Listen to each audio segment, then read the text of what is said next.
कहते हैं सुबह का भूला अगर शाम को घर आ जाए तो उसे भूला नहीं कहते। हाल ही में आपने सुना होगा कि स्वामी प्रसाद मौर्य भाजपा छोड़ दिए। यह वही स्वामी प्रसाद मौर्य हैं जिन्होंने 2017 के विधानसभा चुनाव से ठीक पहले बीएसपी छोड़कर बीजेपी में शामिल हो गए थे और पार्टी प्रमुख मायावती पर भ्रष्टाचार और सीटों की नीलामी करने का आरोप लगाया था। परंतु इन्हीं स्वामी प्रसाद मौर्य ने मंगलवार को अपना इस्तीफा ट्विटर पर पोस्ट किया। स्वामी प्रसाद मौर्य अकेले नहीं हैं, उनके साथ कई अन्य नेताओं ने भाजपा को छोड़ने का दावा किया। परंतु क्या यही सच है या कुछ और भी है जो हमसे छुपाया जा रहा है?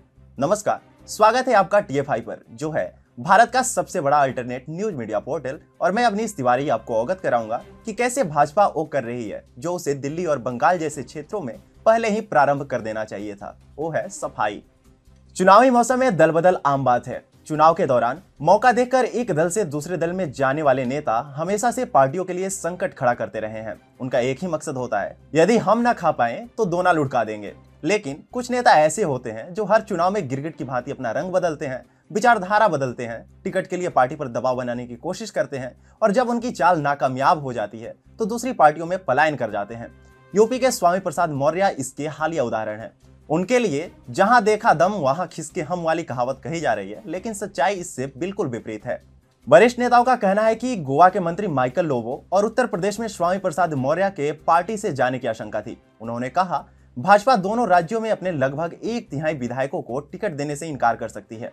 5 राज्यों में होने वाले विधानसभा चुनाव से पहले मंत्रियों और विधायकों सहित कुछ नेताओं के बाहर होने से भारतीय जनता पार्टी बेफिक्र नजर आ रही है। खबरों के अनुसार इनमें से अधिकांश नेताओं को टिकट से वंचित किए जाने की संभावना थी और इसलिए दल बदल हुआ। खबरों की माने तो सत्ता विरोधी लहर का मुकाबला करने के प्रयास में भाजपा उत्तर प्रदेश और गोवा दोनों में अपने लगभग 1/3 विधायकों को चुनावी नामांकन से वंचित करना चाह रही है।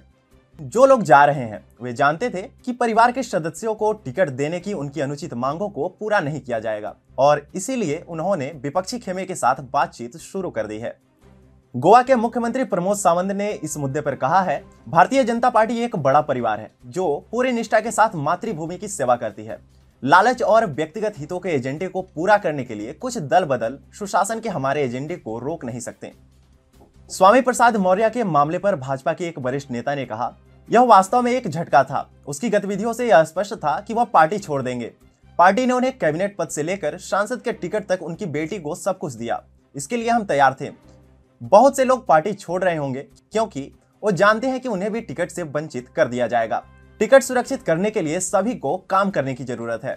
यह तो कुछ भी नहीं है। गोवा में अस्थिर राजनीतिक स्थिति को देखते हुए भाजपा और कांग्रेस द्वारा अपने उम्मीदवारों की अंतिम सूची जारी करने के बाद अधिक नेताओं और विधायकों के इस्तीफा देने या पक्ष बदलने की उम्मीद है। अधिकांश दल बदल इसलिए हुए हैं क्योंकि विधायक अपने राजनीतिक और व्यक्तिगत लाभ की रक्षा करना चाहते हैं। खबरों की माने तो भाजपा अपने मौजूदा विधायकों में से 50% विधायकों को टिकट नहीं देगी और उनकी जगह पर नए चेहरों को मैदान में उतार सकती है, क्योंकि पिछले कुछ दशकों में गोवा में हुए अधिकांश चुनाव में अधिकांश मौजूदा विधायक अपनी सीटों को बरकरार रखने में विफल रहे हैं। एसोसिएशन फॉर डेमोक्रेटिक रिफॉर्म्स द्वारा विश्लेषण किए गए आंकड़ों से पता चला है कि लगभग 45% विधायक जिन्होंने 2016 और 2020 के बीच पार्टियां बदल ली है और चुनाव लड़े हैं, वे भाजपा में शामिल हो गए हैं।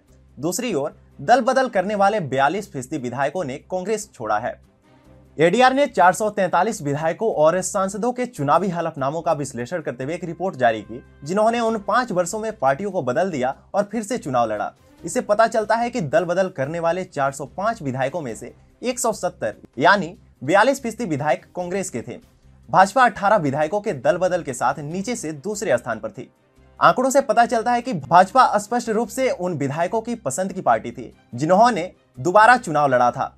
एडीआर ने कहा कि 182 विधायक भाजपा में शामिल हुए। उसके बाद कांग्रेस, जिसके 38 विधायक दल बदलकर चुनाव लड़ने के लिए दूसरी पार्टियों में शामिल हुए।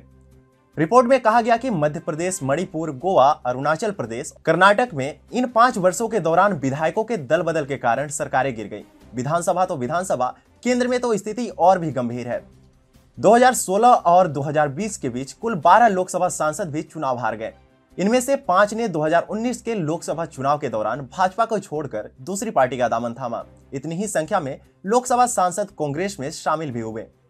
दल बदल करने वाले 16 राज्यसभा सांसदों में से 7 ने कांग्रेस छोड़ दी और चुनाव लड़ने के लिए एक अलग पार्टी में शामिल हो गए।